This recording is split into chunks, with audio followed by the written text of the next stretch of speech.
I'm Ethan, 35, and last month at my parents' anniversary dinner, my sister Rebecca threw cake in my face and called me a pathetic loser, in front of our entire family. The same sister I've been financially supporting for years. The same sister whose mortgage I pay. The same sister whose lifestyle I fund. She thought humiliating me was funny until I cut her off completely. Before I tell you how I turned the tables on my toxic family, let me know where you're watching from in the comments. If you've ever dealt with entitled relatives, hit that subscribe button and join me as I share how I finally stood up for myself after years of disrespect. Growing up in suburban Boston, our middle-class family looked normal from the outside. My father Robert worked as an accountant, and my mother Susan taught elementary school. But inside our home, the dynamics were heavily skewed. Rebecca, 3 years younger than me, was always the golden child. When I was 10, I saved up for months to buy my dad a special Red Sox memorabilia item for his birthday. Rebecca scribbled a card the morning of, yet my father displayed her card prominently on his desk while my gift was tucked away in a drawer. "Your sister has such a big heart," he would say. That pattern repeated throughout our childhood. At school events, my parents would arrive late for my science fairs but never missed a single one of Rebecca's choir performances. When I graduated high school with honors, my achievement was glossed over at dinner. When Rebecca graduated with average grades, they threw her a backyard party with 50 guests. "You're just more independent, Ethan," my mother would explain when I occasionally pointed out the disparity.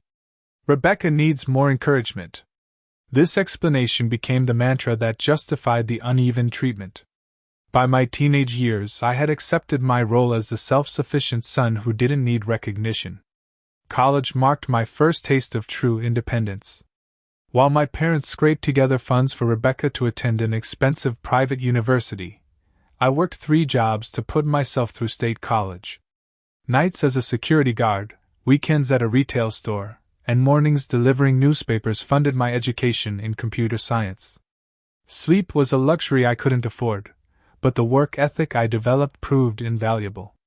My tech company started in my apartment's spare bedroom after graduation. I converted a closet-sized space into an office and began developing software solutions for small businesses. The first 2 years were brutal. I ate ramen noodles 5 nights a week and reinvested every penny of profit. My first client, a local restaurant owner named David, took a chance on my inventory management system. When it increased his efficiency by 30%, he referred me to other business owners.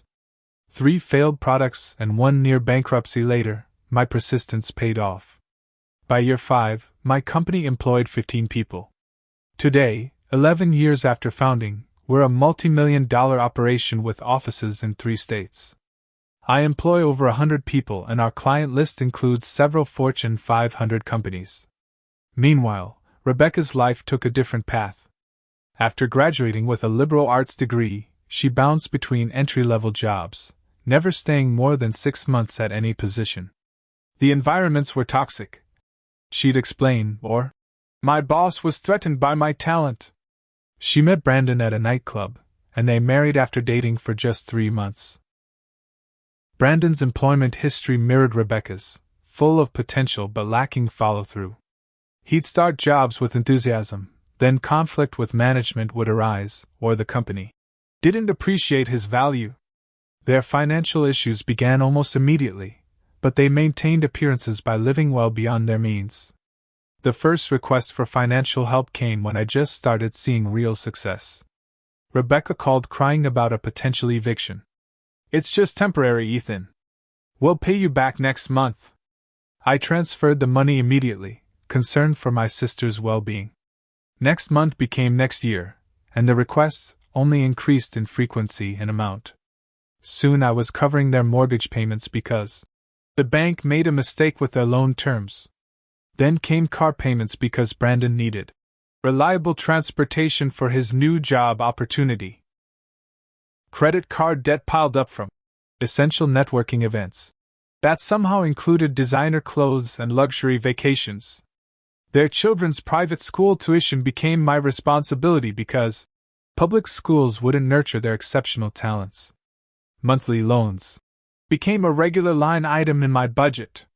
None were ever repaid.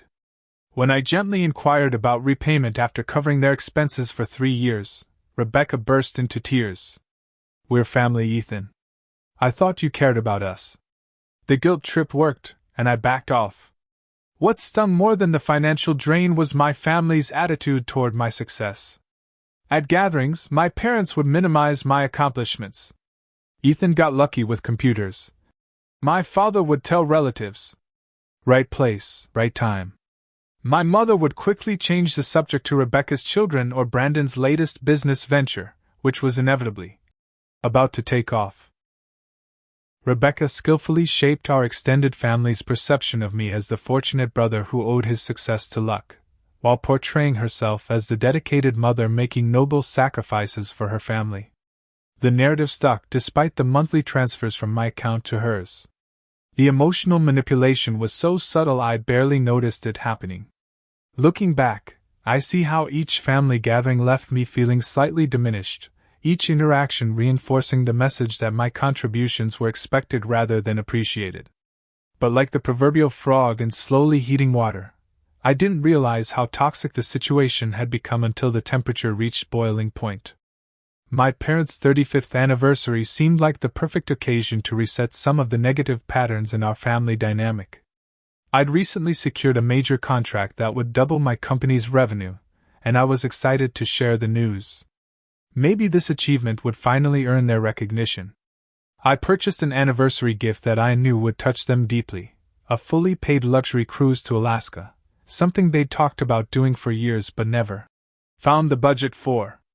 The irony that I could afford this gift partly because I'd learned to live frugally despite my success wasn't lost on me. The morning of the dinner, I called my friend Jason, who had witnessed the family drama from afar for years. "I'm thinking tonight might be different," I told him. "This contract is something even Dad can't dismiss as luck." Jason's response was measured. "Just keep your expectations in check, man. People don't change overnight." His caution irritated me slightly, but deep down, I knew his concern was warranted. I arrived at my parents' suburban home carrying the envelope with the cruise documents and a bottle of expensive champagne. Rebecca's luxury SUV, monthly payments courtesy of me, was already parked in the driveway, along with my parents' sedan and an unfamiliar car I assumed belonged to my uncle and aunt. Rebecca answered the door, her smile tightening almost imperceptibly upon seeing me. "Oh, you're early," she said, though I was exactly on time. Her dismissive tone set the mood immediately. Inside, my parents were fawning over Rebecca's children in the living room. My mother gave me a quick hug without fully taking her eyes off her grandchildren. My father offered a firm handshake and a pat on the shoulder before returning to help my 6-year-old nephew with a toy. Brandon approached with the artificial enthusiasm of a salesman. "Ethan, the man of the hour." He clapped me on the back. "We need to talk about this amazing business opportunity I've found. Revolutionary stuff. Right up your alley." My aunt and uncle offered warmer greetings, asking genuine questions about my life and work. Their interest was a welcome contrast to my immediate family's indifference. While helping my mother in the kitchen, I overheard Rebecca and Brandon in the adjacent dining room. "Did you ask him about the tuition payment?" Brandon whispered. "Not yet," Rebecca replied. "Let him have a few drinks first. He's more generous when he's had wine." I pretended not to hear when they noticed me, busying myself with arranging appetizers on a serving tray. The calculation in their approach to me was disheartening but not surprising. Dinner began with my father's lengthy toast to my mother, followed by Rebecca's emotional speech about our parents' perfect marriage and the example they'd set for her. When the attention momentarily turned to me, I raised my glass. To 35 amazing years. And to sharing good news together as a family. The conversation quickly shifted to Rebecca's children's achievements in school, then to Brandon's latest business prospect. My parents asked detailed questions about both topics. When I tried to mention my company's recent growth, my mother nodded distractedly while serving more potatoes, and my father checked his watch. After several failed attempts to join the conversation naturally, I finally spoke up during a brief lull. I wanted to share some exciting news. My company just secured the Wilson contract. It's the biggest deal we've ever landed. There was a moment of silence, then my father said, "That's nice, son," before asking Brandon about his golf game. My mother added a quick, "Congratulations," without asking any follow-up questions. My aunt, sensing the dismissal, asked, "What's the Wilson contract, Ethan?" As I began to explain the significance of landing this Fortune 100 client, Rebecca interrupted. "Not everyone wants to hear about boring business stuff, Ethan. Mom and Dad's anniversary isn't about your company." I persisted, trying to share this milestone that had taken months of work to achieve. "It's actually a pretty big deal. This contract means we'll be expanding too." Rebecca's eyes narrowed. "God, Ethan, why do you always need to make everything about you? Some people work just as hard without getting lucky breaks." The tension at the table was palpable. My mother tried to change the subject to the anniversary cake waiting in the kitchen, but Rebecca wasn't finished. "You know what? I'm so tired of hearing about how successful you are while looking down on the rest of us. Not everyone can play with computers all day and call it work." "Rebecca," my father said weakly, "let's keep things pleasant." But Rebecca was just warming up. Her face flushed with what I now recognize was years of jealousy bubbling to the surface. "You think you're so special with your big company and your fancy clients. Meanwhile, you have no idea what it's like to struggle. To raise children. To build something meaningful." The irony of her words, spoken while living in a house I helped pay for, driving a car I financed, was staggering. Still, I kept my composure. "I was just sharing some news. I thought everyone would be happy for me." My mother returned from the kitchen carrying the anniversary cake, a beautiful two-tiered creation with 35 years, written in elegant script. "Let's have dessert and open gifts," she suggested brightly, placing the cake at the center of the table. As everyone's attention turned to the cake, I made one final attempt. "This contract actually means I'll be able to expand my philanthropic foundation too. We're funding technology education for underprivileged." I never finished the sentence. In a motion so swift I barely registered it happening, Rebecca grabbed a handful of cake and threw it directly into my face. Frosting filled my eyes and nostrils, chunks of cake clinging to my hair and dress shirt. In the shocked silence that followed, Rebecca stood over me, her voice dripping with venom. "Nobody cares about your boring business. You're still the same pathetic loser you've always been." The room froze. Cake dripped from my chin onto the tablecloth. Then, almost imperceptibly, it started. My father's uncomfortable chuckle, my mother's nervous giggle, Brandon's outright laughter. Within seconds, the tension broke and most of the table was laughing. Not with me, but at me. Through frosting-covered eyelashes, I saw my nephew pointing and giggling. My aunt and uncle looked mortified but said nothing. Rebecca stood triumphant, a smirk playing on her lips as she received what appeared to be approving glances from my parents. Without a word, I rose from the table, cake falling from my clothes to the floor. I walked steadily to the door, grabbed my jacket, and left. No one called after me. No one followed to check if I was okay. As I backed out of the driveway, I caught a glimpse through the dining room window. The family had resumed their celebration as if nothing had happened. The drive home was surreal. Clumps of vanilla cake and buttercream frosting fell from my hair onto the leather seats of my car. My blue dress shirt, now stained with yellow cake and white frosting, clung uncomfortably to my skin. The sweet smell that filled the car turned my stomach.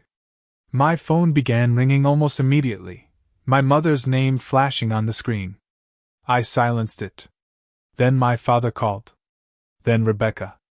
I turned the phone off completely and focused on the road, my hands shaking slightly on the steering wheel. Arriving home, I caught my reflection in the hallway mirror, a successful businessman transformed into a punchline, cake still clinging to my eyebrows and jawline. Something broke inside me. The careful compartmentalization I'd maintained for years cracked open, and I sank to the floor of my shower, fully clothed, letting hot water wash away both cake and composure.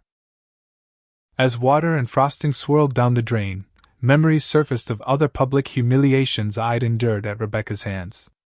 3 years ago, she'd accidentally spilled red wine on my white shirt at Thanksgiving after I mentioned a profile of my company in a business magazine. Last Christmas, she'd interrupted my conversation with a potential investor at a community event to loudly reference an embarrassing childhood incident.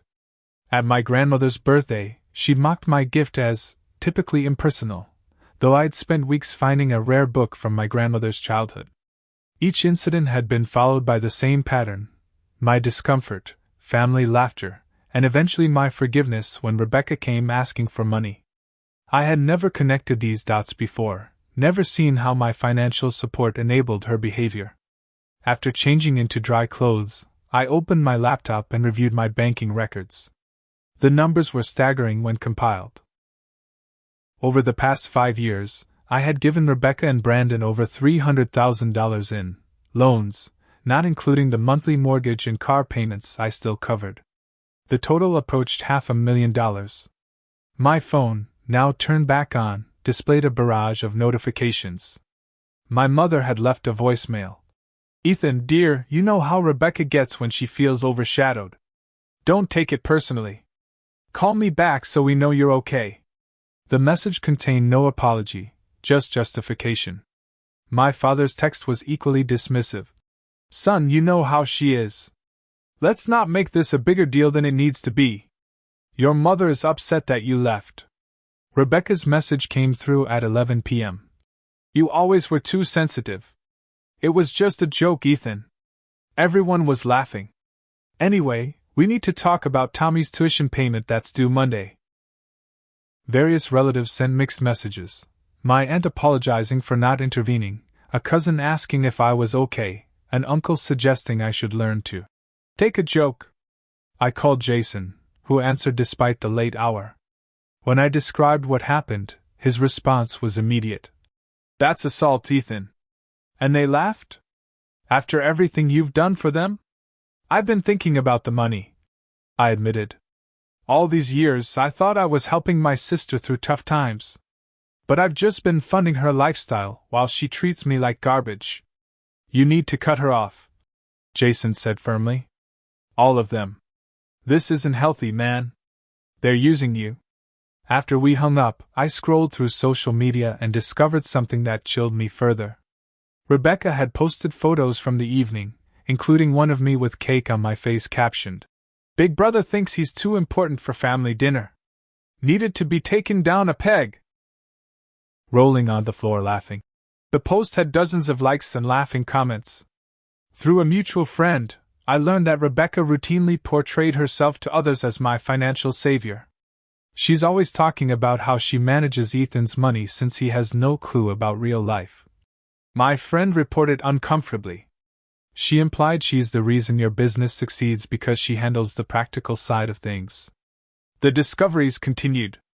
"My cousin Emma called to tell me Rebecca had taken credit for the expensive grill I bought my father last Father's Day. She made a big show of saying how she'd saved for months to get it for him. I had no idea it was actually from you." The final revelation came when I found photos of my family's trip to Hawaii the previous year, a vacation I had funded entirely as a Christmas gift. Rebecca's social media posts framed it as a trip she had organized and surprised everyone with. "Life is too short not to treat the people you love," she had written, collecting praise for her generosity. The next morning, I called Kevin, my financial advisor, and Richard, my attorney. Kevin's reaction to the total amount I'd given my sister mirrored my own shock. "Ethan, this isn't sustainable even with your income. These aren't investments, they're black holes." Richard was more concerned about legal implications. "There's something troubling here," he said, reviewing the documents I'd sent. "This loan application for their kitchen renovation has your signature, but the handwriting doesn't match your other signatures."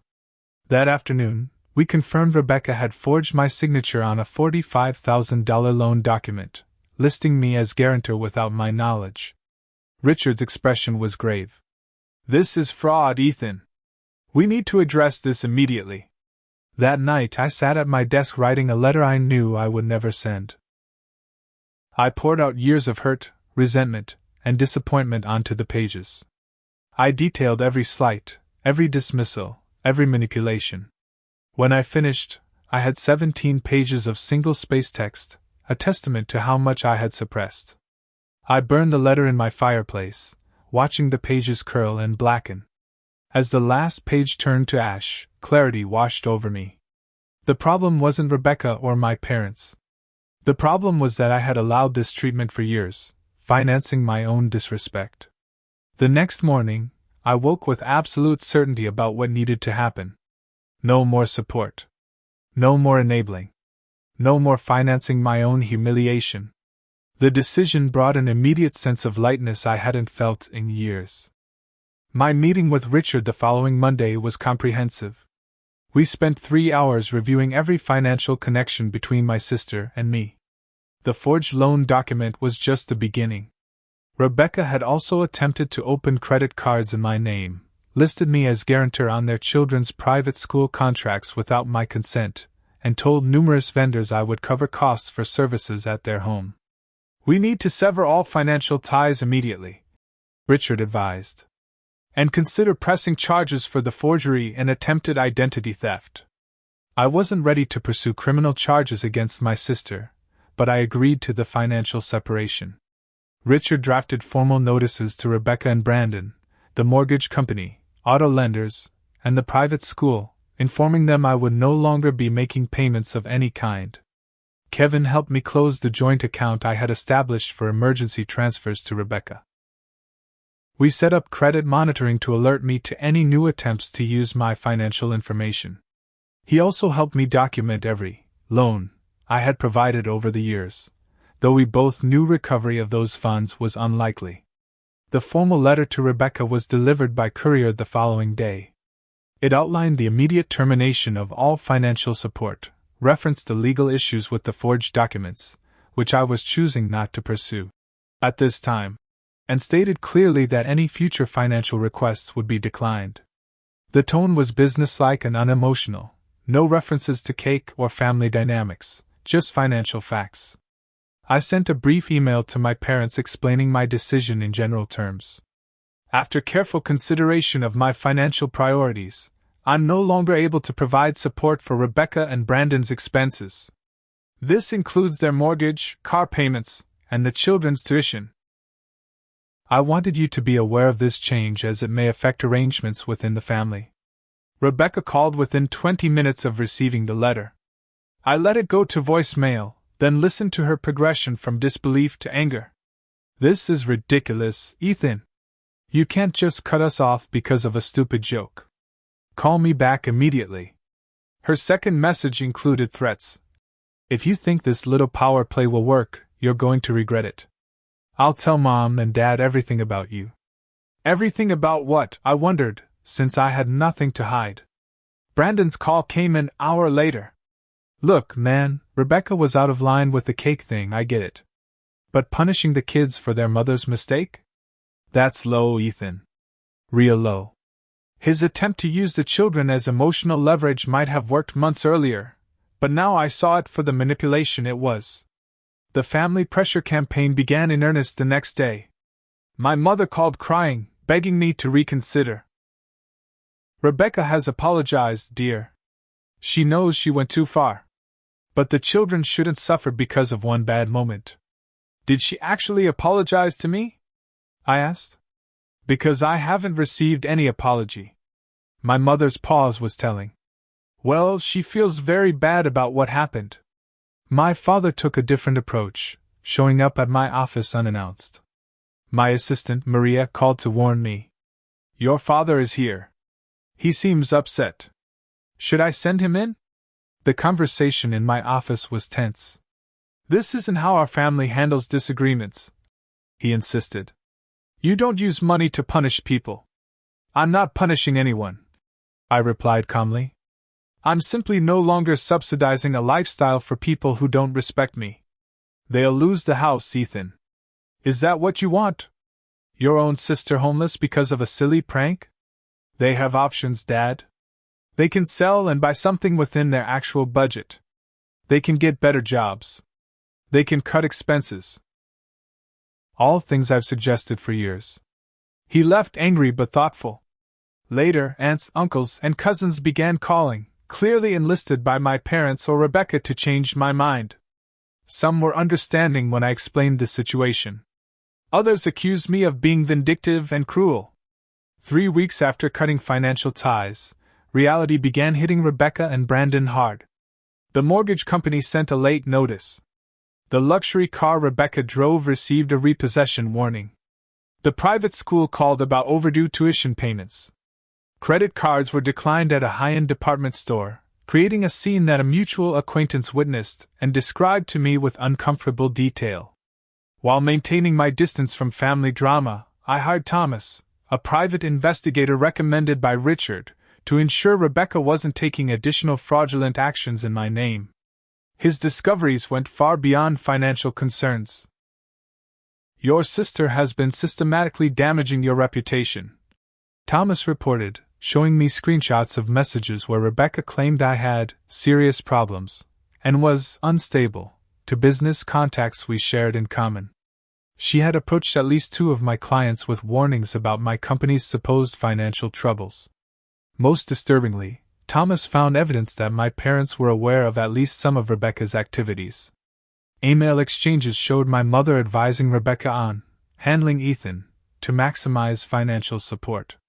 My father had helped Brandon prepare solicitation documents that grossly misrepresented a business venture they had pitched to me. With this new information, I expanded my boundaries beyond just financial separation. I instructed my office not to put through calls from any family members.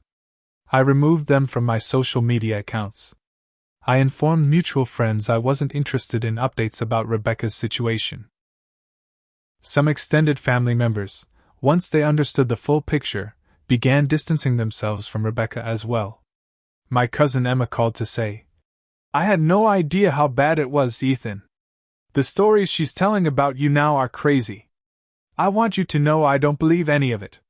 For the first time in my adult life, I experienced freedom from manipulation. Without the constant drain of Rebecca's financial needs and emotional vampirism, I found myself more focused at work, more present in my friendships, and more at peace in my quiet moments. The revenge wasn't in causing my sister hardship, it was in reclaiming my own life and dignity. 6 weeks after cutting ties, Rebecca escalated dramatically.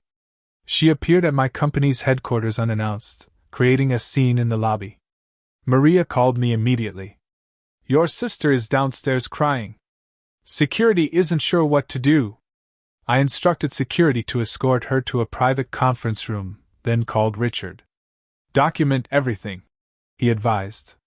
"Take someone with you as a witness."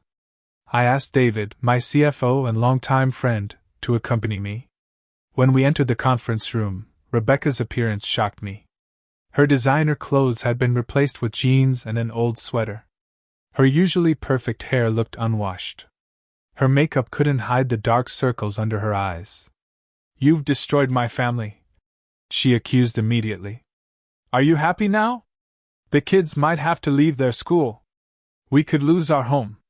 Those are consequences of your financial decisions, not mine," I replied calmly. "You and Brandon chose a lifestyle you couldn't afford. I'm going to tell Mom and Dad everything about how you've abandoned your family. How you've turned your back on your own niece and nephew. They already know my position, Rebecca. And they know about the forged loan documents too." Her expression changed momentarily, fear flashing in her eyes before she recovered. "They'll never forgive you for this. None of us will. I'm not looking for forgiveness. I'm establishing boundaries." Rebecca left in tears, but not before threatening to make sure everyone knows what kind of person you really are. 2 days later, my parents orchestrated what they clearly intended as an intervention. My mother called with an unusually warm invitation to Sunday dinner. Just the immediate family. Against my better judgment, I agreed. Upon arrival, I found not only my parents and Rebecca's family but also 2 aunts, an uncle, and our family pastor. They had arranged the chairs in a circle in the living room. My father began with a prepared speech about healing family wounds and the importance of forgiveness. Rebecca performed her victim role perfectly, tears streaming as she described the hardships my sudden abandonment had caused her children. Brandon sat solemnly beside her, occasionally patting her hand in support. My mother dabbed at her eyes with a tissue. When they finished, all eyes turned to me. I opened my briefcase and removed a folder. I understand everyone is concerned about this situation, so I'd like to provide some context. I distributed copies of financial records showing the extent of my support over the years, screenshots of Rebecca's social media posts mocking me, and the forged loan document with expert analysis confirming the forgery. I've provided over $500,000 to Rebecca and Brandon in the past 5 years, I explained calmly. During this time, Rebecca has publicly humiliated me on multiple occasions, taken credit for gifts I've given, claimed to be supporting me rather than the reverse, and committed fraud by forging my signature on loan documents. The silence in the room was deafening. Our pastor looked particularly uncomfortable. One Ed was reading through the documents with increasing horror. My father stared at the floor. I'm not asking anything of anyone here, I continued. I'm simply explaining my decision to stop enabling behavior that has been harmful to me and, ultimately, to Rebecca and Brandon as well. The intervention dissolved into chaos. Some relatives apologized for misjudging the situation. Others maintained I should be the bigger person, despite everything. My parents seemed stunned into silence by the public airing of family secrets. Back at work, I met with David and our leadership team to address any potential business impact from my family situation. Rebecca has approached at least 2 clients with false information about our company, I explained. We need to be prepared for more. We implemented security measures at the office, prepared a statement for clients if needed, and established protocols for handling any further disruptions. The support from my professional circle was unwavering and reminded me what healthy relationships actually looked like. Rebecca's attacks continued on social media. She posted vague accusations about family members who achieved success and then abandoned their roots. She attempted to contact business journalists with stories about my supposedly unethical business practices. At an industry event, she approached a potential client and began talking loudly about my personal problems, until security escorted her out. Throughout these attacks, I maintained a policy of calm, factual responses when absolutely necessary, and silence when possible. I never denied being related to Rebecca, never spoke ill of her to business associates, and never retaliated with my own social media posts. The contrast between our behaviors spoke volumes. During this tumultuous period, my friendship with Jason deepened. He checked in regularly and provided perspective when the situation threatened to overwhelm me. Through Jason, I met Rachel, a pediatric surgeon with her own complicated family history. Our connection was immediate and refreshing, a relationship based on mutual respect rather than obligation or manipulation. I also began seeing Dr. Powell, a therapist specializing in family trauma. Our weekly sessions helped me process the complex emotions tied to my family situation and develop healthier boundaries moving forward. As Rebecca's public attacks continued, more truths emerged. A longtime family friend, Margaret, contacted me privately.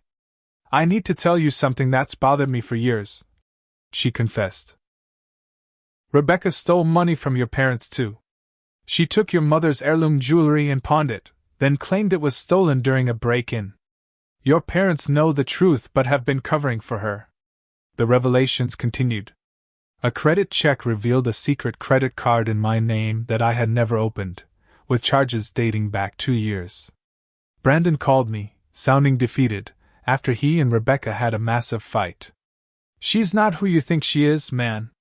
She's been playing all of us. The things she says about you when you're not around, it's not right.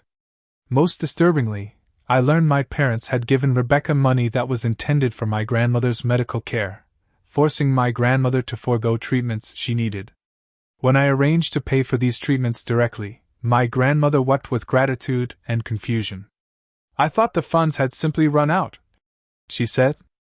No one told me otherwise. As these truths surfaced, the consequences of my financial separation from Rebecca rippled through the family. Rebecca and Brandon were forced to list their house for sale, downsizing to an apartment half the size. My parents, now supporting Rebecca without my contribution, began feeling the financial strain themselves. Extended family members, seeing the situation more clearly, began creating distance from Rebecca. Her social circle narrowed as her true nature became apparent without the glossy veneer of apparent wealth. Through it all, I maintained my resolve. This wasn't about punishing Rebecca anymore. It was about truth finally coming to light. 3 months after the cake incident, my grandmother's 80th birthday provided the backdrop for an inevitable family confrontation. Despite misgivings, I decided to attend with Rachel, whose steady presence gave me confidence. Dr. Powell helped me prepare mentally for the encounter, and I brought my documentation folder. Just in case. Remember, you're not responsible for their reactions, Dr. Powell had advised. You can only control your own behavior. The celebration was held at my Aunt Patricia's home, neutral territory in the family conflict. Rachel and I arrived precisely on time, bringing a thoughtful gift for my grandmother, a digital photo frame I had secretly loaded with restored images from her youth. The initial reception was frosty. Some relatives greeted me warmly, while others gave perfunctory acknowledgments before moving away quickly. My parents offered stiff hugs, their discomfort palpable. Rebecca, standing in the corner with a glass of wine, didn't approach me at all. The physical evidence of Rebecca's changed circumstances was immediately apparent. Her designer clothes had been replaced with off-the-rack options. Her signature expensive jewelry was absent. The confident posture had diminished into something more hunched and defensive. Brandon was notably absent. They separated last week, my Aunt Patricia whispered when she noticed me looking around. It's been rough. My parents seemed to have aged years in just months. My father's confident demeanor had given way to a tired shuffle. My mother's attempts to maintain the facade of family harmony felt hollow and forced. When I presented my grandmother with her gift, her genuine delight momentarily lifted the heavy atmosphere.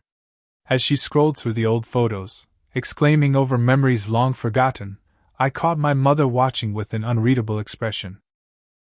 The party progressed awkwardly until dinner, with most guests carefully avoiding mention of the obvious family tension.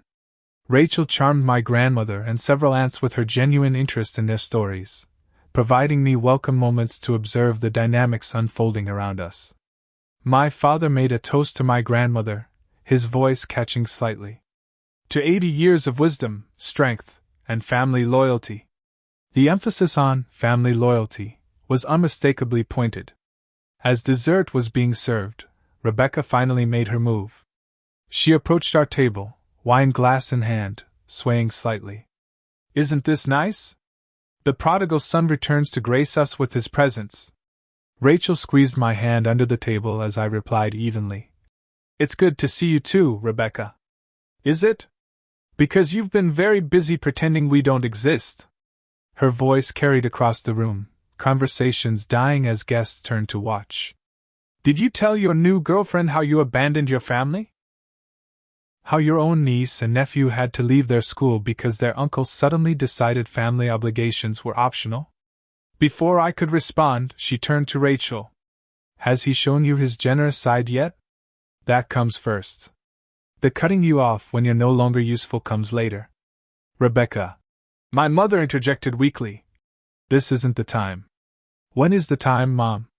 When Ethan has destroyed all of us. When he's turned everyone against me with his lies? Rebecca's voice rose with each question. He thinks his money makes him better than us. He holds it over our heads like we're beggars. The room was silent now, all pretense of celebration abandoned.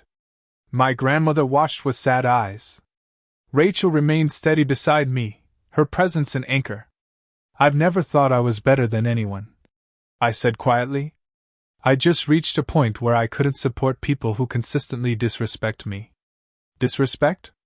Rebecca laughed bitterly. One joke with a cake and you financially ruin your sister? Tell them what you've done, Ethan. Tell them how Brandon left because we lost everything. Tell them how the kids cry for their father every night. My father stood then. Perhaps we should discuss this privately. No, Rebecca insisted. I want everyone to hear what kind of man my brother really is. How he made millions while watching his sister struggle. How he dangles financial help, then snatches it away over a perceived slight. Tell them, Ethan! I looked around the room at the faces of my family, some confused, some uncomfortable, some genuinely concerned. With a deep breath, I opened the folder I had brought.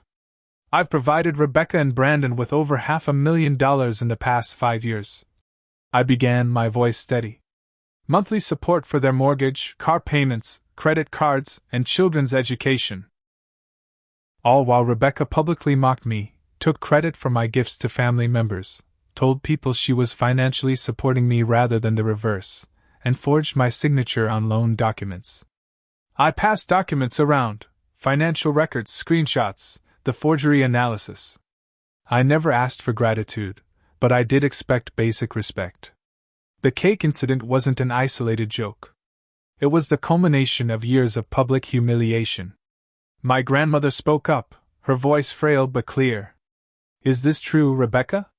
Did Ethan pay for all these things? Rebecca's face flushed dark red. He's twisting everything. He offered to help because he has so much money.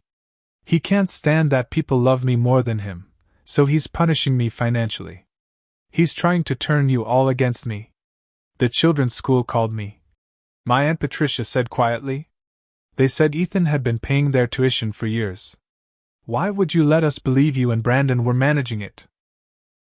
Other relatives began connecting dots. The vacation Ethan had funded, the gifts Rebecca had taken credit for, the disparities in her stories over the years. As the truth became undeniable, Rebecca's strategies shifted from denial to attack. Fine. Yes, he paid for things. Because he should have. He has everything while I have nothing. It's not fair. He got all the brains, all the luck, everything came easy to him. Nothing about my success came easily. I corrected her. I worked 3 jobs through college. I nearly went bankrupt twice building my company. I made sacrifices for years. While I sacrificed everything for my family, Rebecca shouted. I gave up my career to raise children. What's your excuse for having no life beyond your precious company? Rachel tensed beside me, but I remained calm. My choices are different from yours, Rebecca. Not better, just different. And they're my choices to make, just as yours are yours to make. Including the choice to stop subsidizing your lifestyle. My grandmother added unexpectedly. Which seems entirely reasonable given the circumstances. Rebecca turned to her in shock. You're taking his side? After everything I've done for this family? What exactly have you done, dear? My grandmother asked gently. From what I'm hearing, Ethan has been the one supporting you, not the other way around. Rebecca's composure collapsed entirely. You're all against me now. He's turned all of you against me with his money and his lies. She grabbed a decorative vase from a nearby table and hurled it in my direction. Rachel and I ducked as it shattered against the wall behind us. The parallel to the cake incident wasn't lost on anyone. This time, however, there was no laughter, just shocked silence. That's enough, my father said firmly, standing between Rebecca and me. Rebecca, you need to leave. Now. You're choosing him over me? Rebecca's voice broke. After everything? I'm choosing civilized behavior, my father replied. Something you seem to have forgotten. As my uncle gently but firmly escorted a sobbing Rebecca from the room, I stood and addressed my family. I never wanted any of this to become public. I simply needed to establish boundaries after years of being disrespected and taken advantage of. If Rebecca and Brandon are willing to make changes, I'm open to rebuilding a healthy relationship, one based on mutual respect rather than financial dependency. But I won't return to the old patterns. I took Rachel's hand. Thank you for allowing me to say my piece. I hope Grandma's birthday can continue without further disruption. As we turned to leave, several relatives approached to express support, or apologize for misjudging the situation. My grandmother took my hands in hers. "Truth is painful but necessary, Ethan. You did the right thing." Walking out with Rachel, I felt lighter than I had in years. Not triumphant or vindicated, but free from the weight of secrets and manipulation that had burdened our family for too long. 6 months after the confrontation at my grandmother's birthday, both my life and my family dynamics had transformed significantly. My company continued to thrive, with the Wilson contract expanding into additional services. We opened a new office in Chicago, creating 30 new jobs. Professionally, I had never been more fulfilled. My relationship with Rachel deepened into something I never experienced before, a partnership of equals who supported each other's goals and respected each other's boundaries. She understood my family history without judgment and provided perspective when old patterns threatened to reassert themselves. Jason remained a steadfast friend, our weekly basketball games providing both exercise and therapy. "You seem different," he observed one evening after we played. "Lighter somehow." "I feel different," I admitted. "Like I've put down a weight I didn't even know I was carrying." The family situation evolved in unexpected ways. Rebecca and Brandon finalized their divorce, with Brandon moving to another state for a fresh start. He sent me an email apologizing for his role in the years of manipulation and expressing hope that he could be a better father and person moving forward. Rebecca moved in with my parents, taking an entry-level administrative position at a local business. The humbling of living in her childhood bedroom at 32 while working for modest wages seemed to initiate genuine self-reflection. 3 months after the confrontation, I received a letter from her. Unlike previous manipulative apologies, this one acknowledged specific behaviors without excuses. "I've been jealous of you since childhood. Instead of working harder myself, I found ways to tear you down and take what you earned. The things I did, the forgery, the public humiliation, the lies, were inexcusable. I don't expect forgiveness, but you deserve to hear that I know what I did was wrong. Dr. Powell helped me analyze the letter's sincerity. There are promising elements here," she noted. "The specificity of the acknowledgement, the lack of excuses, the absence of requests for money or immediate reconciliation. But true change takes time and consistent evidence." I responded with a brief note acknowledging her letter and expressing hope for her continued self-improvement, but maintaining firm boundaries. Recovery from years of toxic dynamics couldn't happen overnight, regardless of how sincere her current remorse might be. My parents made tentative overtures toward reconciliation. My father invited me to lunch, where he awkwardly but sincerely apologized for enabling Rebecca's behavior and dismissing my achievements. "I think I was harder on you because I knew you could handle it," he admitted. "That wasn't fair." "No, it wasn't," I agreed. "But I'm open to building a healthier relationship moving forward if you are." My mother found it harder to acknowledge her role in the family dysfunction. Her first attempts at reconnection included subtle guilt trips and minimization of past problems. When I maintained firm boundaries, she eventually recognized the pattern herself. "I've been doing it again, haven't I?" she asked during one phone call. "Making excuses for bad behavior. Recognition is the first step," I replied, echoing Dr. Powell's words to me. Slowly, carefully, I allowed my parents limited access to my life again, with clear expectations about respect and boundaries. Our relationship would never be what it once was, but perhaps it could evolve into something more authentic. With other family members, the reconciliation process varied. Some relatives, having witnessed the truth firsthand, became supportive presences in my life. Others maintained divided loyalties or uncomfortable distance. I accepted these varied responses with equanimity, focusing on nurturing the healthy relationships while allowing the others to find their own level. Rebecca's path to potential redemption proved longer and more complex. She attended therapy regularly and joined a support group for people with compulsive spending and financial issues. She began repaying small amounts of money to my parents and grandmother, though she had not yet approached me about the much larger sum she owed me. 6 months after beginning her administrative job, she received a modest promotion. Instead of exaggerating her success, she sent a simple text. Earned a promotion today. Small step, but it's based on actual work this time. The children, my niece and nephew, had been innocent casualties in the family breakdown. After consulting with Dr. Powell, I established a college fund for each of them, accessible only for educational expenses when they reached 18. I sent birthday and Christmas gifts but respected Brandon's request to give the family space to heal. Through the entire experience, I gained clarity about the difference between enabling and helping. Enabling prolongs dysfunction by protecting people from the natural consequences of their actions. Helping supports people's growth toward independence and responsibility. For years, I had been doing the former while believing I was doing the latter.